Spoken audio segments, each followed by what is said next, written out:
In the winter of 1887, a family moved into an ordinary Pennsylvania farmhouse. 4 months later, 3 were dead. 6 months later, the coroner sealed his report in a file that never existed. Because beneath the parlor floor, they found a room with no door. A room that had been nailed shut from the outside, with something still breathing inside. There are houses that remember. Not the gentle remembering of old wood settling on cold nights. Not the innocent creak of floorboards under familiar footsteps. No. These houses remember like a scar remembers the knife. Like a soul remembers the sin that birthed it. They hold their secrets the way a grave holds a body, tightly, jealously, and forever. This is the story of one such house. The winter of 1887 was bitter across western Pennsylvania. Snow lay heavy on the ridges like a shroud. The wind carried the kind of cold that found its way through every crack in a man's coat, every seam in a woman's dress, and straight into the marrow of the bones. It was into this frozen world that the Varnell family arrived, 6 souls seeking nothing more than a new beginning on Cutter's Ridge Road, just outside the quiet township of Harrowfield. They had no idea they were walking into a wound that had never healed. What they found beneath the main parlor floorboards would haunt the county for generations. What they unleashed would follow some of them to their graves. But before we descend into that darkness, understand this. This story was never meant to be told. It was buried in county ledgers that no outsider was supposed to see. Sealed reports. Whispered warnings. Families who sold good land for pennies on the dollar and fled without explanation. For nearly a century, Harrowfield tried to forget the house on Cutter's Ridge Road. Tonight, we are going to remember. If you're new here, welcome to the Liturgy of Fear, the channel that drags forgotten sins into the light. Hit subscribe and ring the bell, because some stories only reveal themselves to those willing to listen in the dark. And tell me in the comments, where are you listening from tonight? Are you alone in the room? Good. You'll want to be. Soft pause, wind sound swells. Western Pennsylvania in the 1880s was a land caught between ambition and regret. Narrow valleys nestled between long, brooding ridges that ran like the spine of some ancient beast. From any farmhouse window, you saw hills rising on every side, beautiful, yes, but also enclosing. They made the world feel smaller. Safer. Until you realized safety was an illusion. By the 1880s, Harrowfield Township had already tasted boom and bust. The great timber stands that once crowned the ridges had been stripped bare by relentless sawmills in the 1850s and 60s. Men had come with dreams of permanent industry, only to watch the forests vanish in less than a decade. The mills closed. The rail spur that was supposed to bring prosperity was surveyed with great excitement, then abandoned when the financing company collapsed in scandal. What remained was marginal farmland, thin soil, and a community of roughly 400 souls who had learned hard lessons about pride, patience, and the cost of dreaming too loudly. They were hard-working Protestant folk, mostly German, Scotch-Irish, and a few Irish Catholic families who kept to themselves. They attended church twice on Sundays, recorded every birth, death, marriage, and land transfer with meticulous care, and watched their neighbors with the quiet intensity of people who knew their survival depended on collective vigilance. They remembered everything. Who paid what for which acre? Who laughed suddenly? Who never spoke of what happened inside their own walls? And they especially remembered the property on Cutter's Ridge Road. The house had a recorded history that began in 1841, when a man named Absalom Pried filed a deed for 43 acres and began building what would become one of the most carefully constructed farmhouses in the valley. Pried was no ordinary settler. He had come from Lancaster County 5 years earlier, already known as a master carpenter with an almost obsessive attention to detail. He could lay dry stone foundations that laughed at frost heave. He could frame a house so true and plumb that it felt more like cabinetry than construction. Neighbors said you could identify Pried's work blindfolded. The joinery was that precise, that deliberate. He built as if God himself would one day inspect every hidden beam and joist. The house on Cutter's Ridge reflected this obsession perfectly. It was a classic 2-story farmhouse for its time, 4 rooms downstairs, sleeping loft above, covered porch facing south, and a standard root cellar access through a trapdoor in the kitchen. But every element was executed with a craftsman's reverence. The foundation stones were fitted so tightly that not even the harshest Pennsylvania winter could shift them. The main floor joists were massive white oak, set on close centers, notched and pinned with such care that the entire floor became what carpenters called a dead floor, solid, dense, and acoustically mute. When you walked across it, there was no give, no hollow echo, no vibration. Just the quiet authority of something built to last until Judgment Day. Pwitt moved in late 1842 with his wife Constance and their 4 children. For 16 years the family lived there. Neighbors spoke of them as respectable, quiet, unremarkable. Then, in the spring of 1858, Absalom Pwitt did something strange. He announced without warning that he was selling the property and moving west. There had been no public quarrel. No visible financial ruin. The harvest had been decent. His carpentry work steady. Yet he named a price well below what the house, built to his own uncompromising standards, should have commanded. The buyers, the Doherty family, accepted without negotiation. The deed was transferred with unnatural speed. By the end of June, the Pwitts were gone, wagon wheels cutting deep ruts in the summer dirt as they fled toward the setting sun. No one ever got a straight answer from Absalom Pwitt about why he left so suddenly. Some said he simply wanted new land. Others whispered he had seen something in that house he could no longer bear. The Dohertys, Patrick and Ellen, with their 6 children, moved in that same summer. Patrick was an Irish immigrant who had survived the Great Famine and crossed the Atlantic with little more than calloused hands and stubborn faith. He was a steady farmer and regular churchgoer. Ellen was quieter, more watchful. Neighbors later remembered her as a woman who noticed things, who listened to silences as carefully as she listened to words. Within 3 years, 2 of their children died of fever, tragic, but not unheard of in an era when childhood illness could sweep through a valley like divine judgment. Then, in 1865, their 8-year-old son Dermot died in what the county register coldly described as a fall of indeterminate cause. No further details. No inquest mentioned. No explanation of where or how the fall occurred.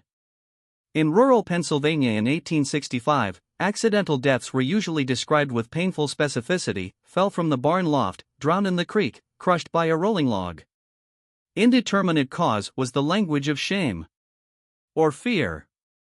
In 1869, after 11 years, Patrick Doherty sold the property and moved his surviving family to Allegheny County. Again, the sale was conducted quietly.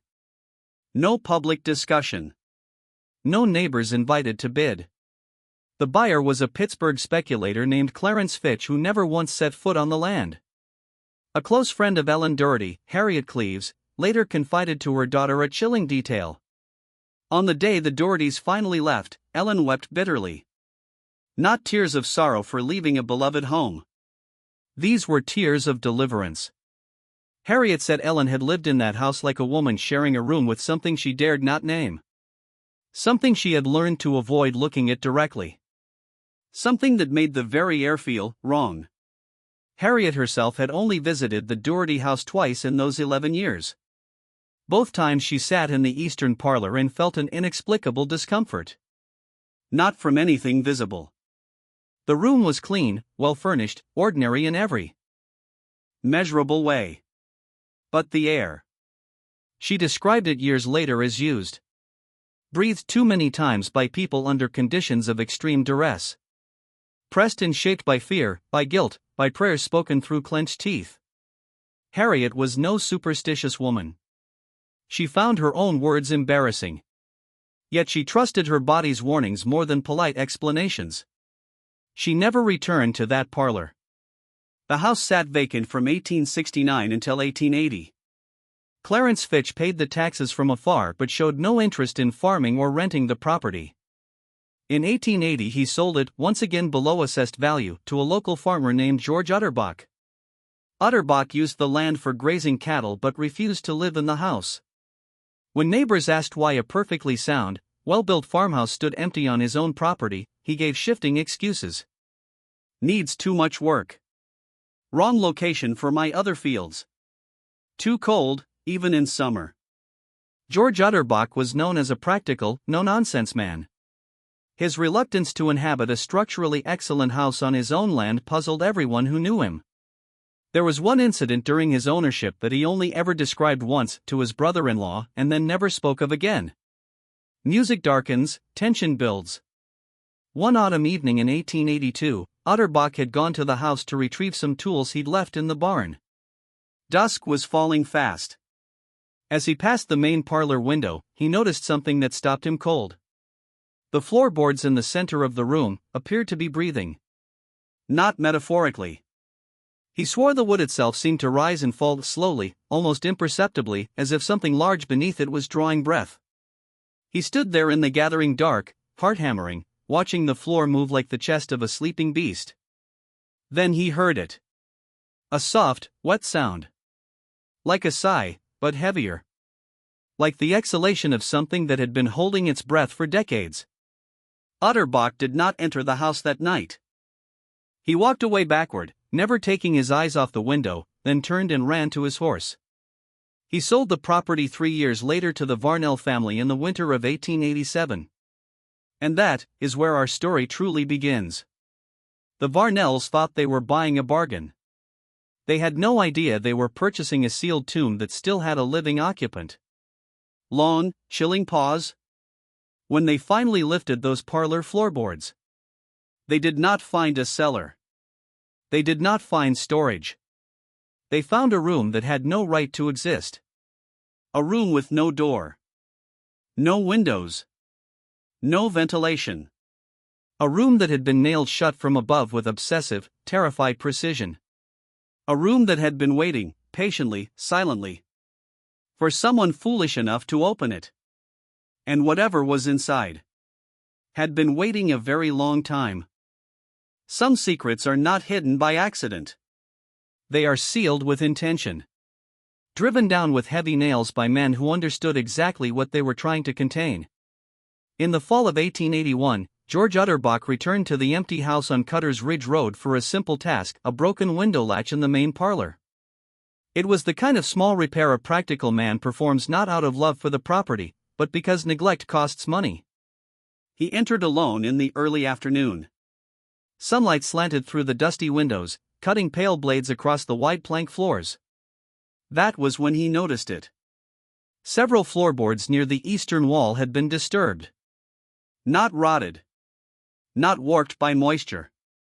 They had been deliberately lifted, and then carefully reset. The work was almost convincing. Almost. But to a man who had walked these floors before, the deception was obvious.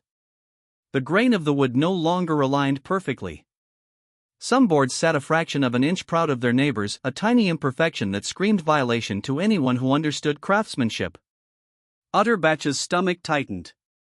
He did not investigate further that day. Instead, he replaced the window latch, then drove heavy-gauge nails through the suspicious boards, pinning them down with more force than necessary.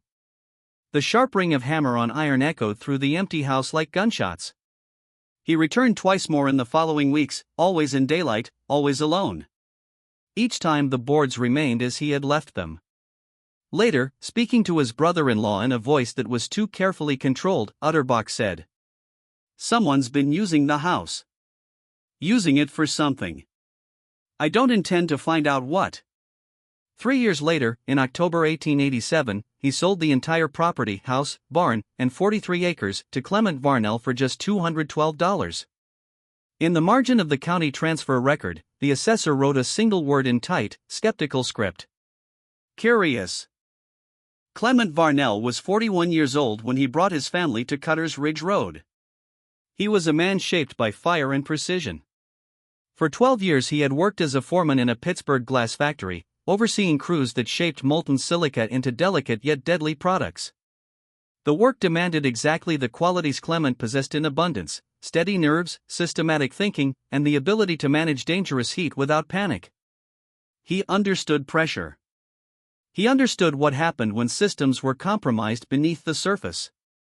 When the factory reduced its workforce, Clement found himself suddenly without the job he had expected to keep until old age. With modest savings and a growing family, the offer of cheap land in western Pennsylvania sounded like providence. His wife's cousin had mentioned the property only in passing. No one spoke of its history. No warnings were given. In September 1887, Clement traveled alone to inspect the house. He walked every room. He pressed his thumb into every joint. He studied the foundation stones from every possible angle. What he found impressed him deeply. The construction was exceptional, the work of a man who built as if every hidden beam would one day be judged by God himself. Clement recognized a kindred spirit in the long-dead carpenter Absalom Pwitt. Here was order. Here was competence. Here was something he could trust. He did not haggle. He paid the asking price the same day. It was the most important decision of his life. And he made it based only on what he could see. He never asked why such a well-built house had changed hands so many times at such low prices. He never asked why good Christian families had left it so abruptly. He never asked what the previous owners had been running from. Margaret Varnell was 37. She had come from Swedish stock, her parents part of the Great Migration that flowed from Dalarna through New York and into Pennsylvania's industrial towns. Swedish was still the language of her private thoughts, the tongue in which she prayed and worried and remembered. Margaret was a quiet woman, but not weak. She observed more than she spoke. When she did speak, her words carried the weight of long consideration. She was self-possessed in a way that unsettled some of the local women, a wife who did not lean too heavily on her husband's certainty, nor fear it. Their children were Yuld, 17, broad-shouldered and deliberate like his father, but slower to commit, more cautious. Lena, 14, bookish, sharp-eyed, and more willing to voice what she noticed. Oscar, 9, energetic, curious. Per, called Per by the family, 7, the gentlest of the boys, sensitive and easily startled. The family arrived in November 1887 as the valley was already turning gray and bitter with the approach of winter. The first weeks were consumed by practical work. Clement and Yuld repaired the barn roof and replaced rotting fence posts. Margaret and Lena attacked the house with Swedish thoroughness, scrubbing away 11 years of dust, mouse droppings, dead insects, and the strange chemical grime that accumulates in long vacant homes. Room by room, the house began to smell of lye soap and beeswax. All except the parlor. No matter how hard Margaret scrubbed, no matter how many times she aired it out, the eastern end of the parlor retained a smell that refused to leave. It lingered beneath the cleaning, faint, but persistent. Not quite rot. Not quite mold. Something deeper. Something that felt almost exhaled. Margaret told herself it was simply old wood and trapped air. She hung heavy curtains along the eastern wall and positioned the heaviest cabinet over the section of floor that looked slightly uneven. She mentioned the boards to Clement. He promised he would fix them in the spring. She accepted his word, as she usually did. Pennsylvania winters settled over Cutter's Ridge like a judgment. Not the dramatic blizzards of the mountains, but a persistent, damp, bone-deep cold that seeped into timber, stone, and flesh with patient malice. The house held heat unevenly. The north-facing bedrooms where the boys slept never quite warmed, no matter how steadily the wood stove burned. The family adapted the way rural families always had: extra layers, closer proximity to the fire, quiet acceptance of hardship as the natural order of things. Then January came. And the children began to break. It started with Oscar. The 9-year-old began waking in the middle of the night and padding into his parents' room, something he had not done since he was a toddler. He complained of terrible headaches. Not the sharp pain of a cold or injury, but a deep, relentless pressure behind his eyes. He described it in a child's simple words as feeling like something pushing on my head from the inside. The pain was worse in the mornings. Worse indoors. And worst of all, in the parlor. Margaret checked his temperature. Slightly elevated, but inconsistent. Some days the fever was there. Others it vanished completely. The pattern did not match any childhood illness she had seen before. Then, in February, little Per began showing symptoms. But not exactly the same. Where Oscar suffered physical pressure and fever, Per seemed to be losing pieces of himself. He grew confused. He repeated questions he had asked only minutes earlier. At the supper table, he would suddenly stop eating and stare into space with the distant expression of a child listening to voices no one else could hear. One evening in late February, Clement sat at the head of the table and watched both his sons. The feeling that washed over him was one he knew too well from the glass factory, the cold certainty that a system he was responsible for was failing. That something critical was compromised deep beneath the surface, invisible for now, but heading toward catastrophe. He called their names. It took 2 tries before either boy responded. That night, Clement lay awake in the dark beside Margaret, staring at the ceiling beams. He thought about the parlor. About the smell that would not yield to soap and wax. About the floorboards that had clearly been lifted and replaced by someone before him. And about the iron rings he had discovered set into the stone foundation along the eastern wall, heavy, rusted rings positioned at wrist and ankle height. Rings that could only serve one purpose. He had told himself he would investigate them properly when spring came. He had told himself there was a rational explanation. But lying there in the freezing dark, Clement Varnell finally admitted to himself what he had been avoiding for months. He had moved his family into a house that contained a sealed room beneath the parlor floor. A room fitted with manacles. And whatever had once been chained down there had never truly left. By March, the smell from the eastern wall had grown stronger. It no longer hid beneath the cleaning. It rose from the gaps between the floorboards like a slow poison. Margaret could no longer pretend it was ordinary decay. The odor had a character, heavy, intimate, almost personal. It carried the suggestion of something that had once been alive, and perhaps still was. On the morning of March 19, 1888, Clement finally decided the time had come. He and Yuld moved the heavy furniture away from the eastern wall. Father and son knelt together on the parlor floor. What they found in the first 15 minutes chilled them both into silence. The boards nearest the wall had not been opened once. They had been opened multiple times. The evidence was in the nail holes. The original careful, regular nailing pattern of Absalom Pwitt was still visible. But over it lay 2, possibly 3, later sets of nails, each of different gauge and spacing. Someone had pried these boards up, done something beneath them, then nailed them back down again in haste and fear. Clement gripped his crowbar. He looked at his 17-year-old son. For a moment, neither man spoke. Then Clement wedged the bar under the first board and began to pry. The wood groaned a long, reluctant sound, like a sealed coffin finally yielding. As the board lifted, a rush of foul, cold air escaped upward, thick with the stench of damp earth, old suffering, and something far worse. Clement leaned forward and looked down into the darkness.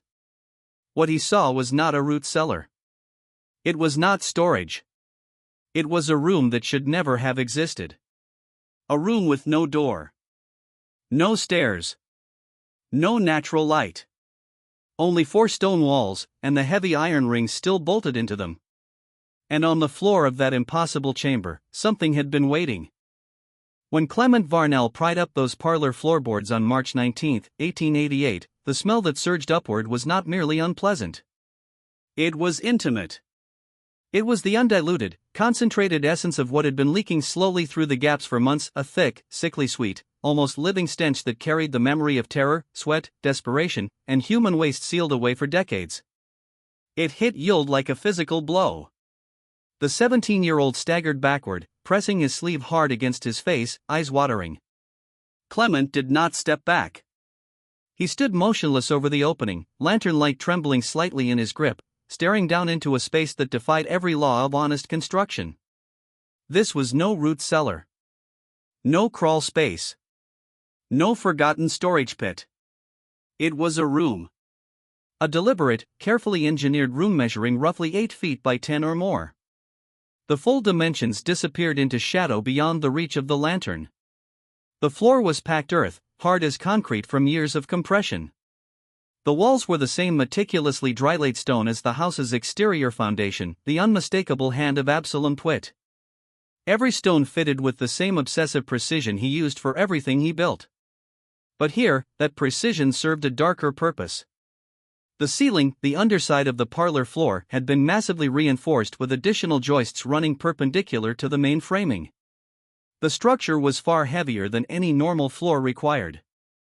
It had only one function: to deaden sound. To ensure that whatever happened in the room below would remain silent to those living above. No screams. No desperate prayers. No rattling chains would rise into the polite conversations of the parlor. Along the eastern foundation wall, iron rings had been set deep into the stone at regular intervals. Clement lowered the lantern and studied them in silence. 3 rings at approximately 3.5 feet from the ground, a height perfectly calculated for a human being forced to stand or kneel in restraint. Heavy, well-forged, mounted with the same care Pwitt gave to load-bearing beams. These rings were not decorative. They were not for hanging tools or lanterns. They were built to hold living flesh that would fight against them with all the strength born of terror and despair. Clement stared at those rings for a long time. The lantern flame flickered across the cold iron as if the light itself was afraid. He said nothing to yield about what he was thinking. He simply replaced the boards, hammering them down harder than before, then told his son they would speak of it later. He never did. That evening, Clement sat alone in the freezing barn for over an hour, breath fogging in the March air, head in his hands. When he finally came inside for supper, he lied to his family with a calm, steady voice that only Margaret could see through. "It's an old drainage problem," he said. "Poorly sealed by a previous owner. I'll handle it properly once the ground thaws in spring." Margaret looked at him across the table with that quiet, piercing Swedish gaze, the look that said she heard the lie and was choosing, for now, to let him carry it alone. She understood that some truths were too heavy for a man to speak until he had borne them long enough to survive the weight. She said nothing. Years later, she would tell her surviving children that the supper table that night was the last moment she still believed the house might somehow return to ordinary life. After that evening, she was simply waiting for the shape of the horror she already felt closing around them. What Clement Varnell could not have known, what no deed or county record revealed, was the true purpose of the room beneath his parlor. That secret lived only in fragmented memories and carefully hidden papers scattered across western Pennsylvania in 1888. Absalom Pwitt had not merely been a master carpenter and church-going family man. For roughly 12 years, between 1843 and 1856, he had operated a private, invisible way station in the machinery of American slavery. While Pennsylvania was technically a free state, the Fugitive Slave Acts of 1793 and 1850 gave federal authority that overrode state law. Men like Pwitt worked as recovery agents, a polite legal term for professional slave catchers and transporters. Pwitt's role was logistical and discreet. He provided a secure, hidden location where captured black men, women, and sometimes children, people who had risked everything for freedom, could be held in total secrecy while legal paperwork was prepared and transport south was arranged. The room had been purpose-built for this evil. Every detail served the function.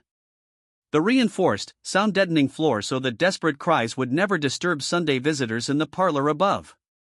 The complete lack of visible ventilation from the outside. The iron rings positioned at the exact height to restrain a standing or kneeling human being. The packed earth floor that could absorb blood, waste, and terror without leaving obvious stains. The disguised entrance that allowed the parlor to remain a place of respectable social ritual directly above a chamber of profound human suffering.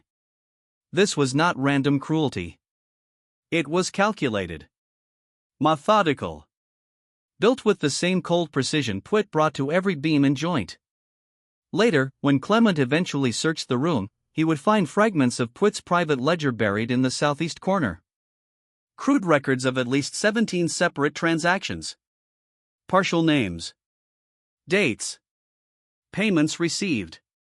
And in the final column, 3 chilling categories. Returned as arranged. Delivered to connection in Hagerstown. And the most frequent, most terrifying entry appearing 4 times. Matter closed. What matter closed truly meant was never written down. It was a sealed phrase, just like the sealed boards above. A linguistic coffin. The illness that slowly destroyed the Varnell children was not supernatural. It was chemical. For over 40 years, the sealed room had become a toxic repository. The packed earth and stone walls had absorbed the sweat, breath, urine, fear, and dying exhalations of terrified human beings held for days and weeks in total darkness and restraint. Extreme physiological stress changes the chemistry of the body, adrenaline, cortisol, fear-saturated breath, all trapped and concentrated in a space with almost no air exchange. Over decades, those compounds had leached into the very air and particulate matter of the room.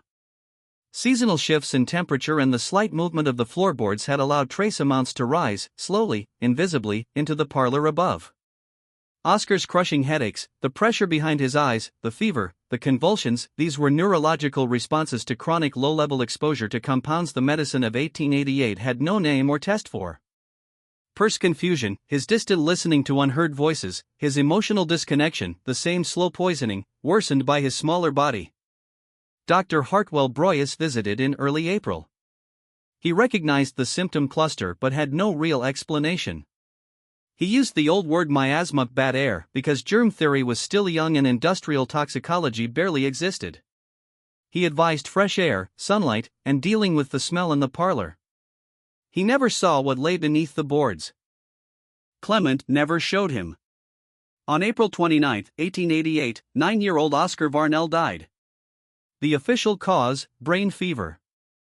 He had suffered for 3 long months. In his final weeks, the headaches became convulsions. The family could do nothing but watch and pray as their bright, energetic boy slipped away. Yule dug the small grave in the Harrowfield Lutheran Cemetery because Clement could not bring himself to break the earth for his own son. Margaret would not let her husband explain to Yule why his father's hands were shaking too badly to hold a shovel.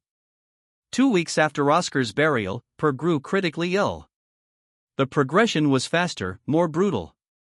Margaret made a decision without asking permission. One Wednesday evening she quietly packed Per's things.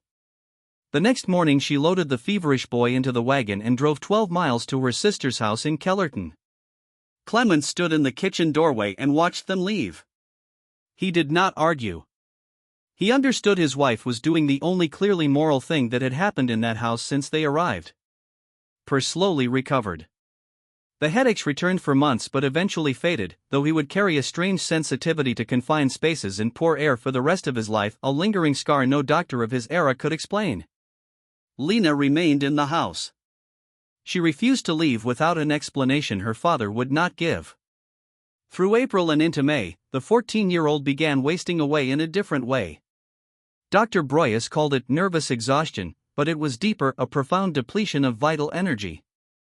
She slept long hours but woke more tired. She would begin simple tasks and forget their purpose. Ordinary farm sounds, a rooster crowing, rain on the roof, the clang of tools, became physically painful to her. Clement watched his daughter fade and felt the specific torment of a competent man who realized he had failed to protect his own blood. Spring had come. And it was already too late. In the second week of June, Clement Varnell descended into the hidden room alone. He carried 2 lanterns, a carpenter's rule, and a short-handled spade. For 2 hours he measured, examined, and documented in grim silence. He studied the iron rings with the cold professional eye he had once used on failing furnace walls. In the southeast corner, where 2 stone walls met, he noticed a slight rectangular depression in the packed earth, too precise to be natural settling. He drove the spade in carefully. The earth gave way. Beneath it lay a small, oilcloth-wrapped bundle. Inside were the fragments of Absalom Pwitt's private ledger. And something else. Something that made Clement Varnell, a man who had stared into molten glass and raging furnaces without flinching, drop to his knees in the foul air of that cursed room. The spade struck something that was neither stone nor root. Clement Varnell froze, the short-handled tool still in his grip. The afternoon light filtering through the gap in the parlor floorboards above felt suddenly distant, as if the hidden room had swallowed even the sun. He reached down with bare hands into the small excavation in the southeast corner. His fingers closed around a cloth-wrapped bundle, carefully flattened and pressed into the earth with deliberate concealment. The outer cloth, once sturdy, had rotted over 40 years. It tore in brittle sections as he lifted it, releasing a damp, moldering breath of compressed time. Inside lay a second protective layer, oilcloth, still surprisingly intact. Beneath that, approximately 40 sheets of folded paper, bound with cord that crumbled at his touch. He carried the bundle up into the parlor light like a man handling consecrated relics, or evidence from hell itself. What he read was not a confession. It was worse. It was bookkeeping. Absalom Pwitt had documented his secret trade with the flat, emotionless precision of a merchant recording barrels of flour or cords of wood. Names, when known. Physical descriptions when names were withheld: Negro male, approximate 28 years, strong build, scar on left cheek. Dates of arrival and departure. Amounts paid by unnamed parties for services rendered. References to other agents: Chester County connection, Lancaster agent, gentleman from Baltimore. And in the final column, 3 categories of outcome, written in the same small, neat, businesslike hand. Returned as arranged. Delivered to Hagerstown. Matter closed. The phrase matter closed appeared 4 times. No explanation. No elaboration. Just 4 neat entries that function like sealed tombs in ink. Clemens sat on the packed earth floor of that impossible room for nearly an hour, the papers trembling slightly in his calloused hands. He was not a learned man. He had left school at 12. But he understood commerce. He understood systems. And what he held was a ledger of systematic evil, human beings treated as inventory, processed through a hidden room built beneath a respectable parlor where neighbors once drank coffee and discussed crops and scripture. When he finally climbed out and nailed the boards back down, something inside Clement Varnell had changed forever. That same evening, he sent Lena to stay with relatives in Kellerton. The next morning, he walked into town and laid the papers on the desk of Constable Rudolph Sturmacher. He answered every question honestly. He described the room. The rings. The ledger. The smell. The death of his son. Sturmacher listened in grim silence. He understood far more than Clement.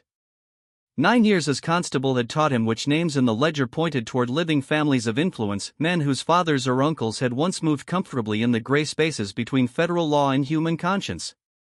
The ledger did not provide enough for a clean prosecution, but it suggested a network. A network that had operated under the protection of the Fugitive Slave Acts, and which, after the 13th Amendment, had become something far darker in memory. The consultation with county authorities took 6 long weeks. In late August 1888, workmen from Kellerton arrived.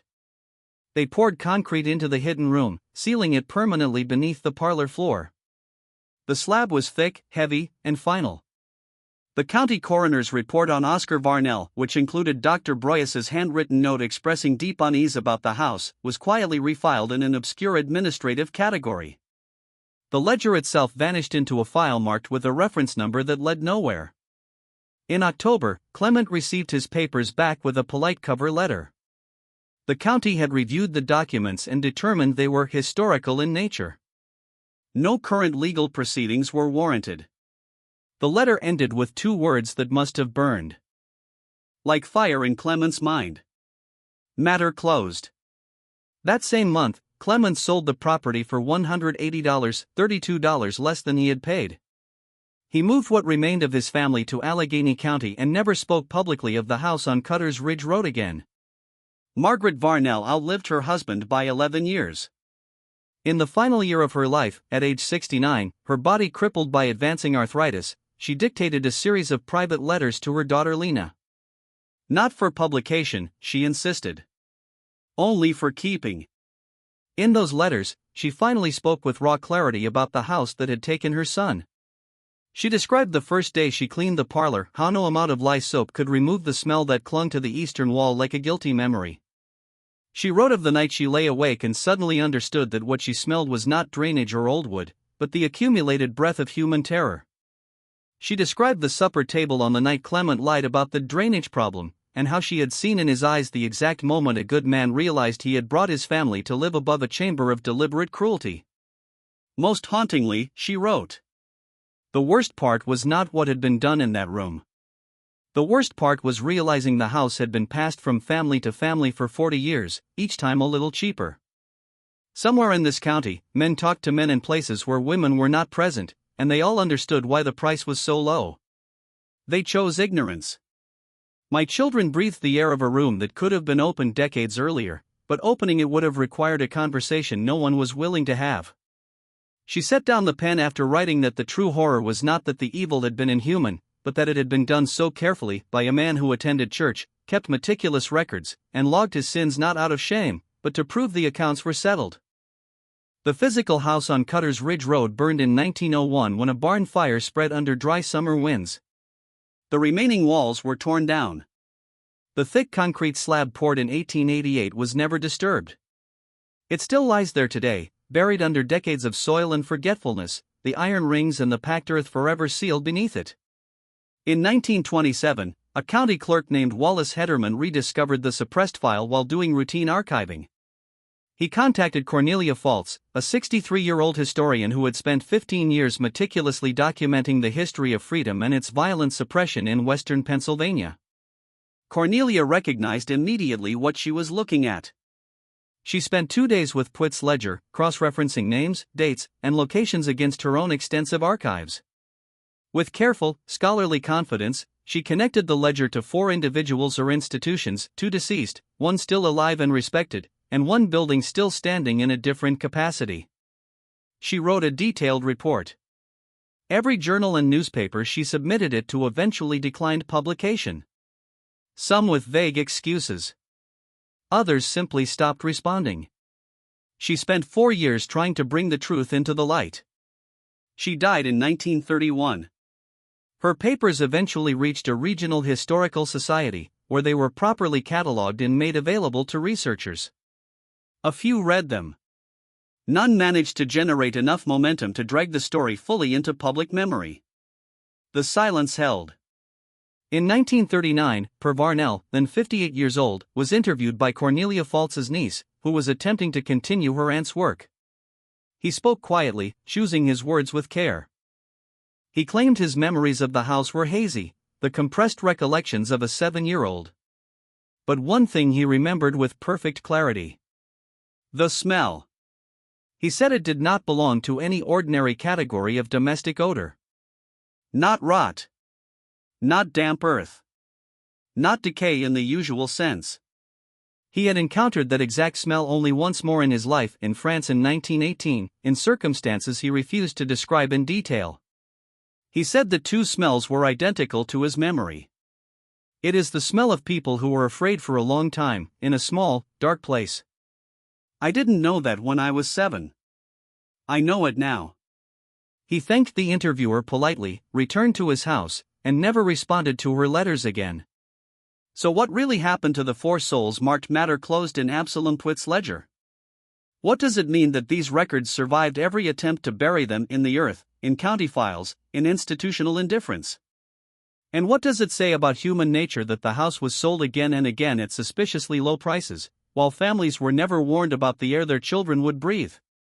Some evils are not loud or dramatic. They are quiet, methodical, respectable. They hide beneath polite parlors and careful bookkeeping. They are sealed not with shame, but with convenience. And sometimes, even when the boards are lifted and the truth is dragged into the light, the world simply pours concrete over it and whispers. Matter closed. But the house remembered. The land remembered. And the air still carries the faint echo of what was done there. Long, heavy pause. If this story unsettled you, if it made you wonder what secrets might still lie sealed beneath the floors of ordinary-looking homes across this country, then it did what it was meant to do. Share it with someone who needs to understand that the most disturbing histories are not the ones that cannot be explained, but the ones that can. The ones we choose to forget.